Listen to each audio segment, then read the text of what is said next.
इंदौर में एक चौंकाने वाला मामला सामने आया है, जिसमें खुद को क्राइम ब्रांच और सीआईडी अधिकारी बताने वाले लोगों ने एक साधु से लाखों रुपए की ठगी कर ली। ओमकारेश्वर में आश्रम का संचालन करने वाले अखिल भारत हिंदू महासभा के संभाग अध्यक्ष पीड़ित मोहितानंद महाराज ने अब इस पूरे प्रकरण की सीबीआई जांच की मांग केंद्रीय गृह मंत्री अमित शाह से की है। महाराज ने बताया कि दिल्ली में संदर्भ कंपनी के मालिक विनय से लगभग साल भर पहले उनकी मुलाकात हुई थी और उन्होंने आश्रम के लिए दान देने की बात कही और 14 जून 2024 को उनके खाते में 7.5 लाख रुपए 2 बार ट्रांसफर हुए। इसके बाद हनुमान इंटरप्राइजेस से 5 लाख रुपए आए और जब उन्होंने संपर्क करने की कोशिश की तो दोनों व्यक्तियों के नंबर बंद मिले। इस दौरान संदीप बलोटिया नामक व्यक्ति को खाते में आए पैसों की जानकारी मिल गई। उसने महाराज को फोन कर बताया कि यह 2 नंबर का पैसा है और धमकी भी दी कि अगर वह उसकी बात नहीं माने तो उन्हें बड़ी मुसीबत में फंसा देगा। डर के माहौल में महाराज ने उसकी बात मान ली और 16,50,000 रुपए Mahendra Patidar director solar Bhaskar tech के खाते में ट्रांसफर कर दिए। इसके बाद महाराज के अनुसार 4 नवंबर 2024 को संदीप मलोटिया, शिव यादव और अनिल पुरोहित नामक व्यक्ति नकली क्राइम ब्रांच और सीआईडी अधिकारी बनकर रणजीत हनुमान मंदिर से उन्हें अरेस्ट कर ले गए। आरोप है कि उन्हें कनाड़िया थाने में 3 दिन तक रखा गया और झूठे केस में फंसाने की धमकी दी गई। इस दबाव में उन्होंने 6,85,000 रुपए RTGS करवाया और 8 लाख का चेक और उनकी बलेनो कार क्रमांक MP09 WK 2839 पर भी साइन करवा लिया। और जहां महाराज ने बताया कि उन्होंने पुलिस कमिश्नर संतोष सिंह, तत्कालीन कलेक्टर आशीष सिंह, डीसीपी अभिनय विश्वकर्मा और एसपी कुंदन सिंह और डीजीपी कैलाश चंद्र मकवाना तक आवेदन दिए, लेकिन आज तक कोई ठोस कार्रवाई नहीं की गई है। उन्होंने बताया है कि इस पूरे मामले को लेकर उन्होंने 181 हेल्पलाइन नंबर पर 50 शिकायतें भी दर्ज की हैं। फिर भी आरोपी खुलेआम घूम रहे हैं और उन्हें जान से मारने की धमकियां मिल रही हैं। अब महाराज ने देश के गृह मंत्री अमित शाह को पुनः आवेदन भेजकर इस पूरे प्रकरण की सीबीआई जांच की मांग की है। उन्होंने कहा है कि उनके पास सभी संबंधित दस्तावेज मौजूद हैं, जिन्हें वे जांच एजेंसी के समक्ष प्रस्तुत करने को तैयार हैं। और मोहितानंद महाराज ने उम्मीद जताई है कि केंद्र सरकार इस मामले को गंभीरता से लेकर दोषियों के खिलाफ सख्त कार्रवाई करेगी और उन्हें न्याय दिलाएगी। साहब, आज से विगत पिछले वर्ष ये इसी रंजीत हनुमान मंदिर से नकली क्राइम ब्रांच बन के कुछ अधिकारी होने आए थे और उन लोगों ने मुझे यहाँ से कनाड़िया थाने लेके गए। 3 दिन तक मुझे भूखा प्यासा रखा।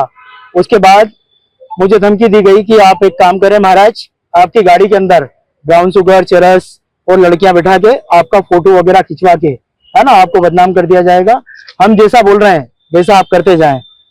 साहब, फंसा हुआ था और इस तरह की धमकी सुन के मैंने इन लोगों ने जिस तरह से मेरे से सवाल किए, मैं इनके काम करता गया।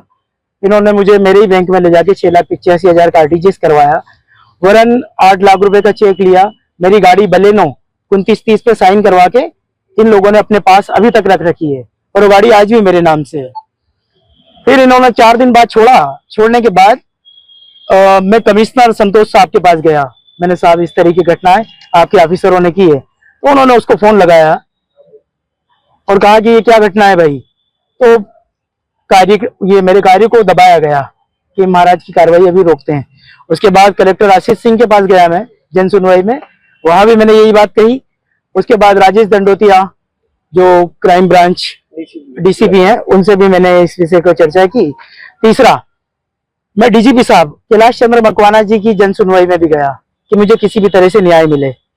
मैंने प्रधानमंत्री, राष्ट्रपति, वरन यहाँ के जो होम मिनिस्टर अपने मध्य प्रदेश के, वहां पे भी भेजा, राज्यपाल को दिए लेटर। बाकी आज दिनांक तक कोई कार्रवाई नहीं। और कहा गया था मैंने कि ये लोग झूठी रिपोर्ट मेरे नाम से लिखवाएंगे और आज वही किया इन लोगों ने।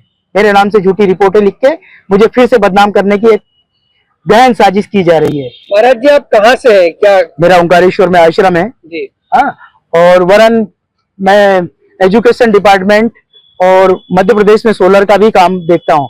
HSPC कंपनी नॉर्वे की, उसका बोर्ड ऑफ डायरेक्टर हूँ इंडिया का मैं। जी।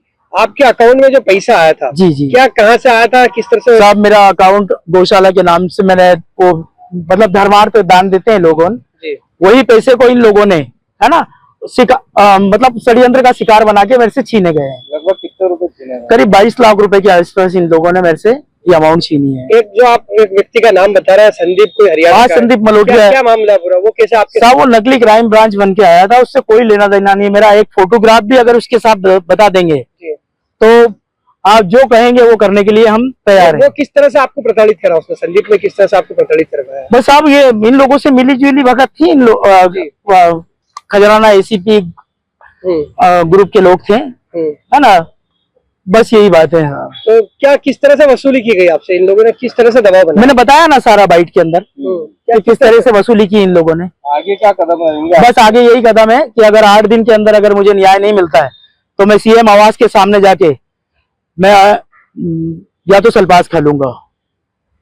मेरी इज्जत और ज्यादा नहीं खराब करवाना चाहता। अभी आपके खिलाफ जो कायमी हुई है जी। क्या क्या क्या मामला बता के कायमी की गई? बस मुझे मालूम नहीं साहब, बस ये बताया गया है कि आपके खिलाफ एक कंप्लेंट लिखी गई है, रिपोर्ट लिखी गई है।